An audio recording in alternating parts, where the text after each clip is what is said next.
હાલ ભાઈ હોનું બંધ. મારું 200 નું બંધ. 400 નું. મારું 800 નું બંધ. 1000 નું. મારું 2000 નું બંધ. 2500. તો મારું 5000 નું બંધ.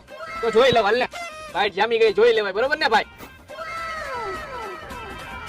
શું કરું ભાઈ હાલી જાવ? હાલી જા હાલ 10000 આવ્યો ભાઈ. 10000 આવ્યો એમ ને? કમું જોઈ લો. સીધા 20 હાલવા હે. હાલ 20000 આવ્યું. ભાઈ શું કરું હાલી જાવ? હાલી જા. મારી પાસે પૈસા નથી, ખાલી 500 રૂપિયા વધ્યા. તારી પાસે પડ્યા હે? પૈડા તો હે મારી પાસે, પણ હું તને આપીશ નહીં, કેમ કે આ કોઈ દી ખોટું બોલતો હે ને, અને ખોટું કરતો નથી, ખોટું ખાતો નથી, ખોટું પીતો નથી, અને ખોટામાં તો કોઈ દી હાલે નહીં. તો હું કરું, જવા દઉં ભાઈ? જવા દે ભાઈ. તું કેસ એટલે જવા દઉં હો. હાલ ભાઈ હું ગયો. બસ હોયો ગયો ને. એ જે કીધું ને એ બધી વાત સાચી છે. હું બધી વસ્તુ સાચી કરું છું, પણ જુગારમાં હું પેલા ખોટું કરું છું. શું કરસ ભાઈ? જોવા તો દે ભાઈ પન્ના જોવા હોય ને તો 500 રૂપિયા બીજા થાય. ભાઈ છેલ્લા 500 રૂપિયા જ વધ્યા હે. શું કરું ભાઈ? દઈ દે ભાઈ 500 રૂપિયા. એની બાઈટ આપણે જોઈ તો લઈ, શું હે એની બાઈટમાં. હાલે ભાઈ બતાય. હા તો તમે જોઈ લ્યો.